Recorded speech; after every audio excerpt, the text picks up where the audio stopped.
Hello, good morning, good afternoon, and good evening to you all. My name is Manuel from YouTube Best, welcoming you to a bright news day. It has been rumored that the Southeast caucus of senators are to meet over the exclusion of the region in the federal government's $22.7 billion loan. And also, the Ohanese Ndigbo Youth Worldwide has also warned the federal government of a split in a country if the Southeast is excluded. This will be bringing you a few moments after now. But before then, if you have not subscribed to our channel, please do well to click on the subscribe button. And also remember to ring the bell so it will be easier for us to send you new news updates whenever we make one. Thank you and enjoy the rest of the news. The news headline reads, Southeast Senate caucus to meet over the exclusion of the region in federal government $22.7 billion loan. Igbo group warns Buhari against the exclusion of the Southeast in the $22.7 billion loan. Subheadline reads, the recent $22.7 billion loan approved by the Nigerian Senate is still causing rumble in the policy. Southeast senators have summoned an emergency meeting over the exclusion of their region in the disbursement of this loan benefits. Many of the Senate have been criticized by their constituencies for not speaking up against the loan. Now the news in details. A report by The Nation indicates that the Southeast caucus in Nigerian Senate is set to hold an emergency meeting over the approval of the $22.7 billion loan request from the federal government. A critical look at how the loan will be disbursed showed that the Southeast will not benefit from it. This perhaps prompted the Southeast senators to call for a meeting to address the issue. The Senate had on Thursday, March 5th, approved the 2016 to 2018 external borrowing plan of the federal government. Before the approval of the request, Senate Minority Leader Senator Enyinaya Abaribe told his colleagues that the loan was lopsided in the distribution of the project. Senator Abaribe was quite vocal in his opposition to the loan, but his colleagues from the region were nowhere to be found. He noted that some sections of the country were completely left out in the allocation of the project for which the loan was being sought. Senate President Dr. Ahmed Lawan dismissed Abaribe's concern and went ahead to approve the loan. The lopsidedness in the distribution of projects is there for everyone to see. The caucus will meet to decide the next line of action and how to face our people. Our people are not happy at all to have been completely sidelined in the distribution of the project in the loan, a source quoted in the report, he said. Comment mentioned on social media showed that other Southeast senators have been facing criticism over their silence. Many believe Abaribe's colleague from the region would have joined the minority leader in protesting over the Senate's decision. People have been calling Southeast senators names for leaving Abaribe alone to defend the zone, another source said in the report. Meanwhile, economic experts have expressed worry that Nigerian debt is now 33.078 trillion under President Muhammadu Buhari's reign, with nothing to show for it. Economic expert Sam Chidoka said, "We have to be careful not to get into an unsustainable debt situation. We must use this loan for projects that have direct impact on economy and that can generate cash flow like power distribution from where we can get back taxes." Barrister Eze Onyekpere, the lead director, Center of Social Justice, CSJ, said the country does not need new borrowing at this time. In addition, the Ohanese Ndigbo Youth Council Worldwide, OYC, has warned that there will be crisis in the country if part of the $22.7 billion loan approved by the Senate for President Muhammadu Buhari-led executives is not used to build infrastructures in the Southeast. OYC warned that Southeast exclusion will fuel crisis and political uncertainty and push the region out of Nigeria.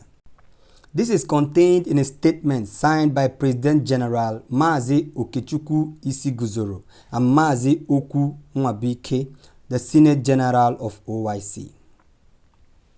Ohanese said it was studying diligently the detail of the approved $22.7 billion loan, which was meant to address the infrastructural deficiency in the country, and demand that the government publish the detail of the zone that would benefit from it. The Igbo youth group warned that any plan to exclude Southeast from being beneficiary will send a wrong signal capable of shaking the foundation and unity of the country.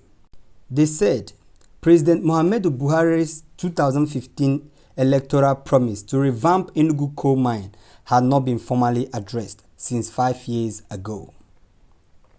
We present this Southeast federal project that should be factored into the $22.7 billion loan and shouldn't be denied for any political reason. They include complete of the second Niger bridge, drainage of Imo River with establishment of Owerinta dry sea port in Abia State, revamp of Enugu coal mine, resuscitation of Nkalago cement plant and factory Ebonyi State, commencement of the federal roof approved by the valedictory section of the Federal Executive Council in 2nd May 2019, which the Honorable Minister of Power, Works and Housing has kept mum on.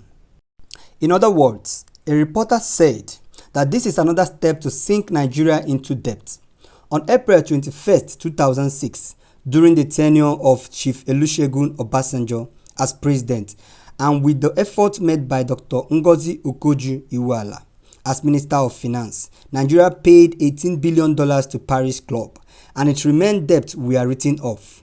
Nigerians heave a sigh of release because of the burden Nigeria has borne for many years regarding the debt.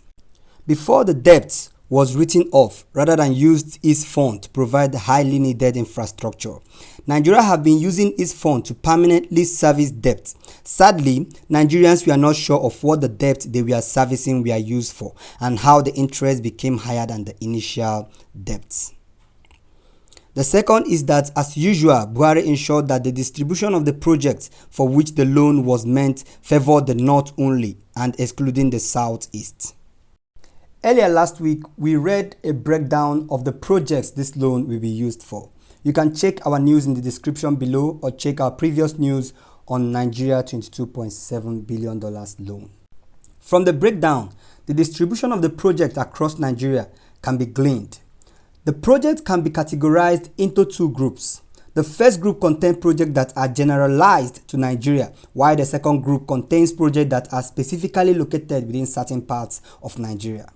When broken down according to the area where the project will be sited, one gets something like this. General projects, which is $5.7 billion, equivalent to 26%. And the Northeast projects, which is $5.2 billion, equivalent to 24%. The only mention of any part of the Southeast in the plan for the loan was under Power, where Enugu State was listed among the 8 states plus the Federal Capital Territory, where vocational training in power sector would be conducted with $50 million. Funny. Meanwhile, the nationwide project was not associated with any location. Therefore, the total amount that will be spent on this nationwide project is $5.2 billion. That is about 30% of the entire loan. That means that this 30% will be spent on 36 states of Nigeria plus the Federal Capital Territory.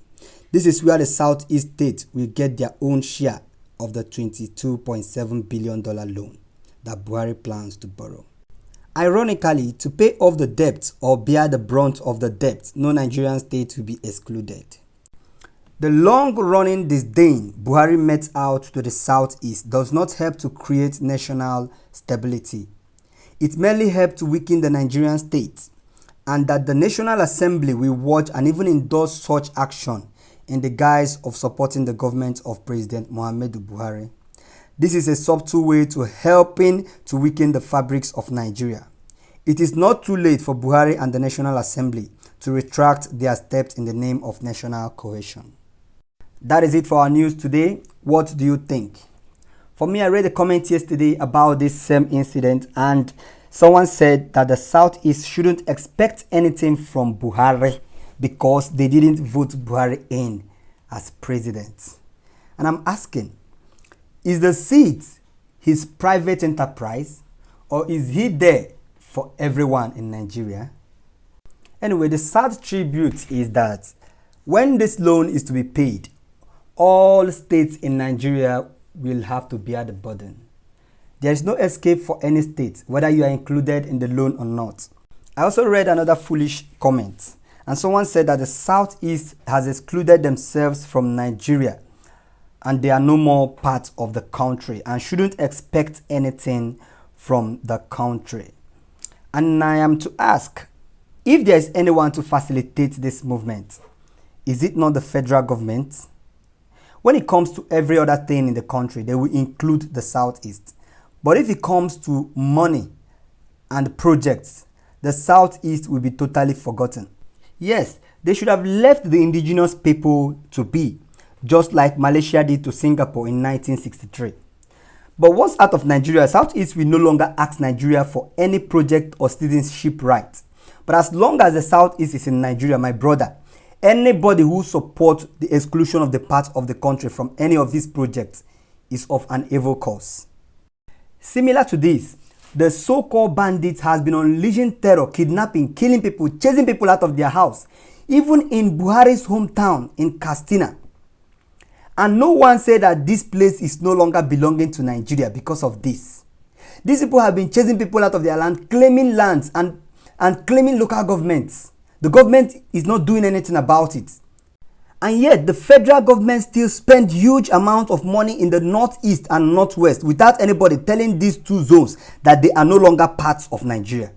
Why then will the southeast be crucified for just agitating, not even protesting, ordinary agitating to be on their own? And why they want to be on their own is simple and it is plain. Look at what is happening in the budget.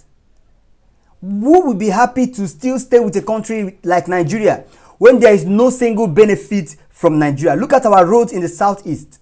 Look at infrastructures. No companies here, no job for the youths, no good road, no good pipe-borne waters, nothing. And they say we are one Nigeria. Imagine the current loan projects. This is glaring and is conspicuous, for even the blind man can understand what is going on.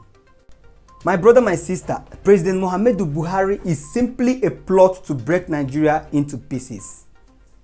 Drop your view in the comment section below. Remember to share, remember to like. Once again, this is Manuel signing out from YouTube Best.